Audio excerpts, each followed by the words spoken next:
Para mim, a matemática sempre foi a melhor forma de enxergar o mundo. Eu sempre vi matemática em tudo, mas só ver não era suficiente. Eu precisava convencer meus alunos que não paravam de me perguntar para que serve a matemática. Então, eu senti o dever de mostrar como a matemática está em toda parte no dia a dia. Matemática em toda parte 2.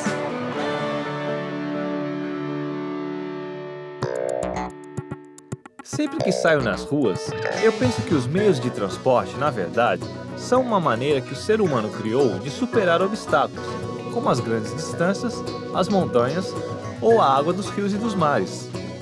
De todas as formas que foram criadas para superar esses obstáculos, uma das mais antigas é a ponte, que existe desde que a primeira pessoa começou a pensar em como atravessar um rio sem se molhar.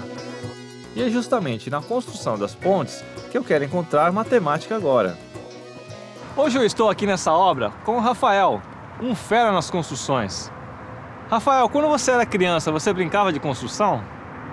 Brincava, iniciei já a jornada já brincando de Lego. Como que uma ponte como essa, ela se sustenta? Ela é sustentada basicamente por esses 15 estais frontais e 6 da retaguarda aqui, ancorados por esse pilone aí de aproximadamente 100 metros. E por que fazer uma ponte como essa? Em primeiro lugar, custo, mais barato. Segundo, tempo mais curto para executar uma ponte dessa. E o que faz o barateamento desse custo? Nós temos aproximadamente 180 a 200 metros ali de vão livre, que se não fosse uma ponte estaiada, sustentada por esses cabos aí que são ancorados aí, teria que ter vários pilares aí no decorrer desse vão.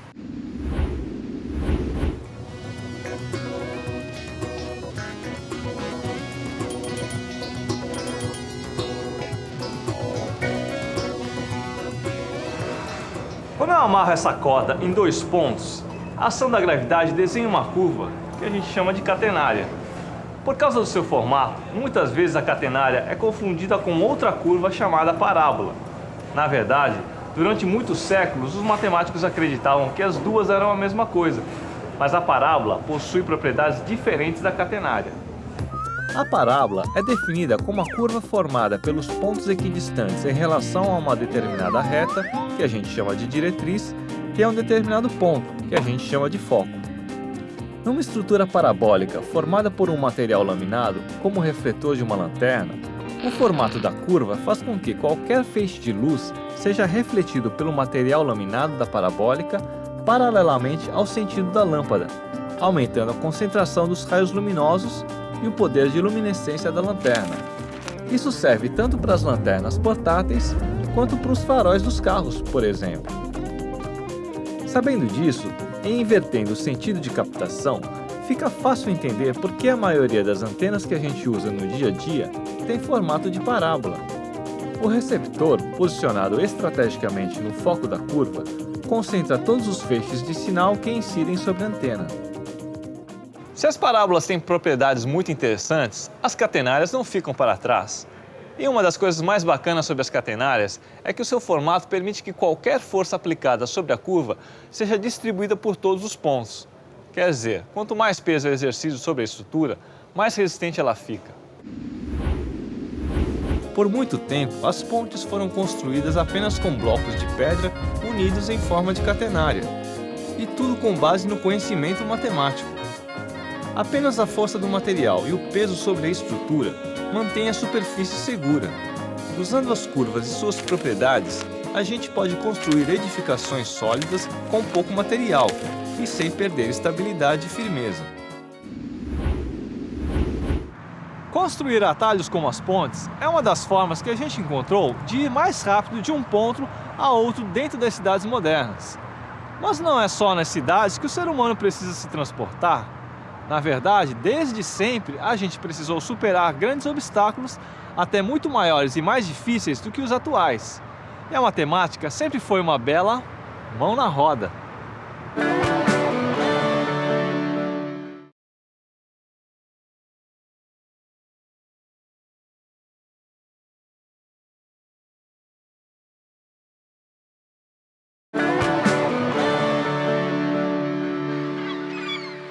Quando eu penso na história dos transportes como a história dos seres humanos superando obstáculos, eu penso logo em um dos maiores que o homem precisou superar, que é o oceano. Tentando driblar as enormes distâncias, a falta de referências seguras e até o medo de mitológicos monstros marinhos, o homem tentou desde sempre encontrar formas de atravessar os mares. As navegações sempre foram um grande desafio para a matemática, que vem ajudando a superar obstáculos cada vez mais difíceis. E é por isso que agora eu quero investigar a matemática na navegação.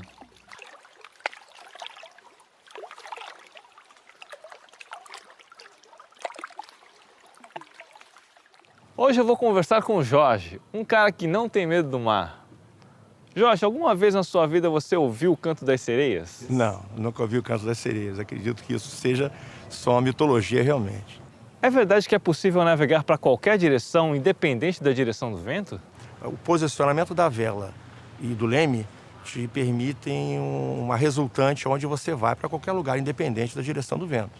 Se eu te colocasse no meio do oceano, sem terra à vista e sem nenhum instrumento, como você volta para casa? Nós aprendemos desde criancinha que o sol nasce no leste. Então, sempre se aprende na escola que a gente coloca a mão direita para o leste e à frente nós temos o norte, nas costas o sul e no braço esquerdo o oeste. Quais os instrumentos básicos para a navegação? Bem, o instrumento básico para uma navegação é uma bússola e a carta náutica, que é o mapa da região onde você está navegando.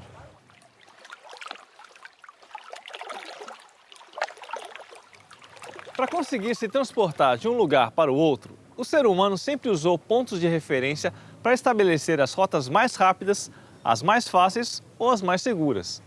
Antigamente, quando não existiam tantas luzes nas cidades, o céu era a grande fonte de pontos de referência. Por muito tempo, desde os fenícios, há mais de 4.000 anos atrás, os navegantes usaram a estrela polar como a principal referência de orientação. A estrela polar só pode ser observada no hemisfério norte e fica situada exatamente no eixo de rotação da Terra. Por isso, sua posição não muda ao longo da noite. Então, quando os navegantes observavam a estrela diminuindo, isso era um sinal de que o navio rumava para o sul. Quase 5.000 anos depois, por volta do século XV, a estrela polar também contribuiu para a criação das latitudes. A ideia era simples. O ângulo formado entre a estrela e a linha do horizonte determina a latitude do navegante. Ou seja, se o sujeito está no hemisfério norte e observa a estrela exatamente em cima de sua cabeça, o ângulo formado com o horizonte é de 90 graus.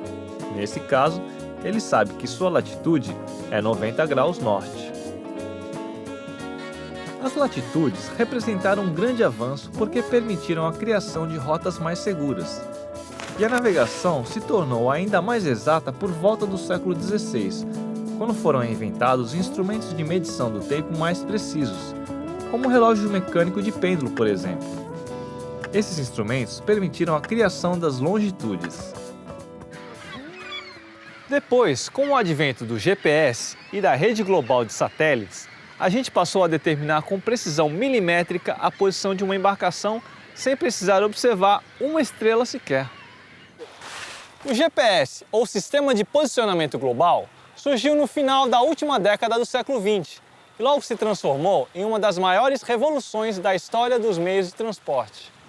O GPS utiliza um conjunto de satélites que orbitam o planeta emitindo sinais de rádio para receptores em terra. Esses sinais estabelecem posições relativas e é a interseção entre elas que define onde está o receptor. Por exemplo, eu estou agora a meio metro de distância do ponto A.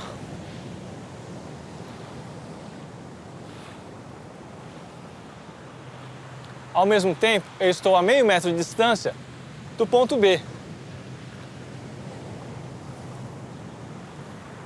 E para terminar, eu estabeleço uma terceira posição relativa, que é o ponto C.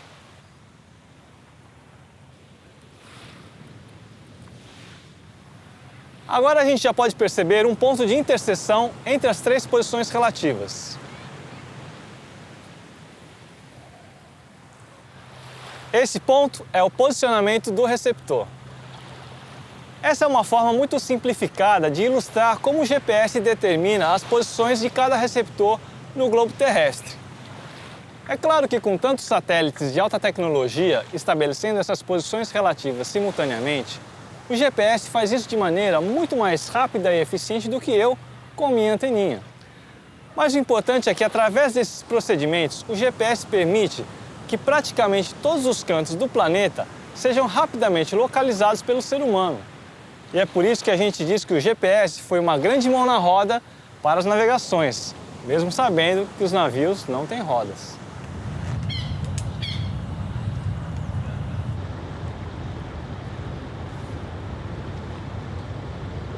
O mar sempre foi e continua sendo um mistério. Mesmo assim, os navegantes vêm conseguindo, ao longo dos séculos, desbravar os oceanos e cruzar o planeta de um lado a outro. O ser humano realmente não sossega. E a história dos transportes é um ótimo exemplo de como a gente está sempre procurando novas fronteiras para superar. Qual será a próxima? Navegar pelo espaço sideral e conhecer de perto as estrelas que a gente sempre observou de longe? É um bom palpite. Seja para onde for a próxima viagem, o certo é que a matemática sempre vai ser um item indispensável na bagagem.